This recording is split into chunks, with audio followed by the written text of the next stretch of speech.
Lucy Gray stepped on stage like she was performing for an audience, and Snow never forgot it. This is all based on the Hunger Games book canon, by the way. Lucy Gray inspired Snow to take Panem et Circenses to the next level and truly make the Hunger Games into a circus for the Capitolites. I mean, the first mention of Panem et Circenses, I'm probably not saying that right, is in Mockingjay when Plutarch is talking to Katniss. He says, the significant difference between 13 and the Capitol are the expectations of the populace. 13 was used to hardship, whereas in the Capitol, all they've known is Panem et Circenses, bread and circuses. The writer was saying that in return for full bellies and entertainment, his people had given up their political responsibilities and therefore their power. The districts are meant to provide the bread and circuses for the capital. The districts do all of the sourcing and work for food, all the labor, and the tributes are fodder for the ultimate circus, the Hunger Games. So the Capitolites remain content as long as they get to have their high standard of living and entertainment. And this is the only mention of circuses or circus in the trilogy, but it's mentioned a ton in the Ballad of Songbirds and Snakes. When Corio and the crowd were watching the reaping of District 12, after Lucy Gray's done her snake stunt, Corio thinks there was something vaguely familiar but disturbing about her. The rows of raspberry pink, royal blue, and daffodil yellow ruffles. Then one of his classmates says, she's like a circus performer. Coriolanus reached back into his memory to the circuses of his early childhood. Jugglers and acrobats, clowns and dancing girls in puffy dresses twirling around while his brain grew giddy with spun sugar. His tribute choosing such festive attire for the darkest event of the year showed a strangeness beyond a simple lapse of judgment. Lucy Gray not only looks like a performer, she is one. She's a musician and also somewhat of a snake charmer, which had been part of circuses and carnivals throughout history. So Lucy Gray is able to naturally influence the snakes found in nature, then snake-like Corio, which makes him take that extra step to influence the capital mutt snakes to befriend her as well. And it's viewed by the capital crowd as Lucy Gray singing and charming the snakes like a circus act. And then at the end of the book, of course, she uses a natural snake against Corio too, tricking him with this trap with the snake. Her reaping ceremony is the most entertaining one ever, between putting the snake on Mayfair, her flashy outfit, and her singing. And reminder that the movie version of her performance goes down differently. So in the book, she fully gets to finish her song, and then she's sashaying around the stage right past the peacekeepers, some of whom were having trouble suppressing smiles. She blows a kiss and says, "My friends call me Lucy Gray. I hope you will too." What a legend. And then the peacekeepers finally take away her mic, and one picks her up, carries her back to the middle of the stage so they can pick out the boy tribute, and she's waving as if to raucous applause, not dead silence. She's owning it. Even when Jessup, the boy tribute, comes up on stage, Lucy Gray walks to shake his hand, and then she switches his hand so it's like she's standing by him, holding his hand, and then she does a deep curtsy and pulls him into a bow, which does get a little bit of applause from the crowd in District 12, and then it's over. Very different from the movie where she just sings a little bit of her song and then she shouts, "You can kiss my ass."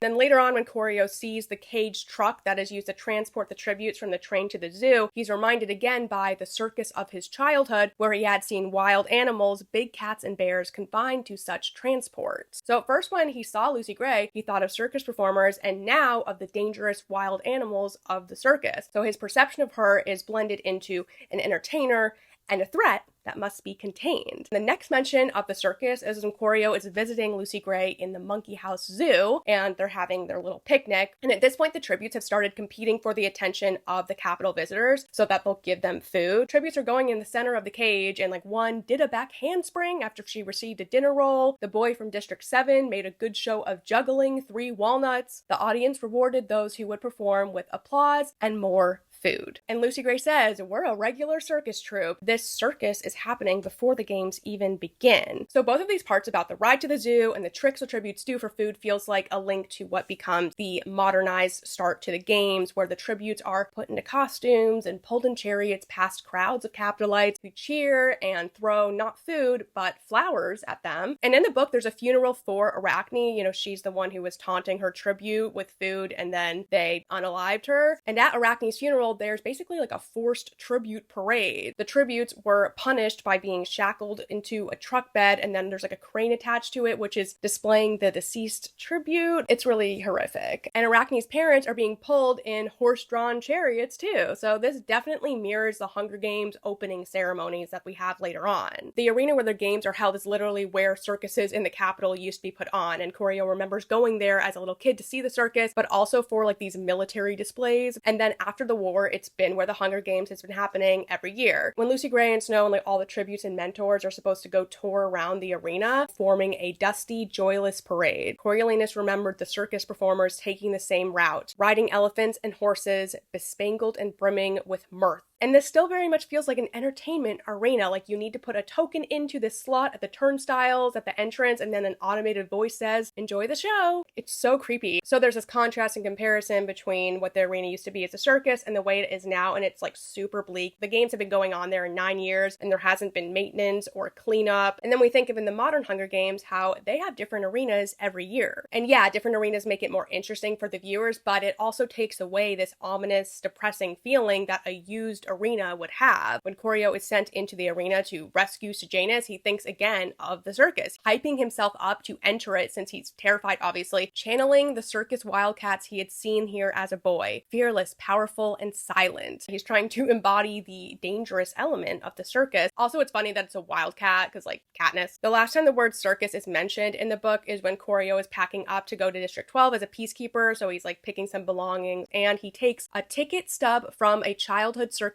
stamped with an image of the arena. So this is a sentimental keepsake for him. It reminds him of childhood before the war. Snow loves a good circus. He loves a good show. And that's what he goes on to add to the games. He came up with ideas to tempt a better class of tributes to possibly volunteer. So he thinks the house in Victor's Village plus a token monetary prize should go a long way toward bringing in a decent crop of performers. Instead of tributes just being execution fodder, he's framing them as entertainers, putting on a show so they can win a big prize, specifically a prize of money and luxury living quarters, which capitalites appreciate and can grasp much more than a tribute, merely winning the opportunity to continue breathing. And it entices the wealthier districts who go on to make up the careers, since people there, they're not consumed by the daily struggle of basic survival. And when people have their basic needs met, they go on to want more. They want to be rich. They want popularity and prestige. The careers really do become the crop of performers Snow hoped for, with the rest of the district tributes being wild cards. Like Lucy Gray was definitely a wild card character who captured everyone's attention with her voice and charisma. Whereas career tributes traditionally, they gain attention from their brute strength and combat skills. Snow's ultimate contribution to the games is solidifying them as a spectacle. He puts in the betting system, sponsor gifts, Victor's Village, and monetary prizes to elevate tributes into performers. The Capitolites were obsessed with it just as a spectacle, and the district folks were either consumed with fear over it or were devoted to training for it, keeping the capital captivated and the districts distracted from who the real enemy is, bread and circuses. And I don't think any of this would have happened without Lucy Gray. She really inspired Snow to make the games into a reality show with characters and performers, not just victims. Really curious what everyone thinks about this circus motif, so leave a comment of your thoughts.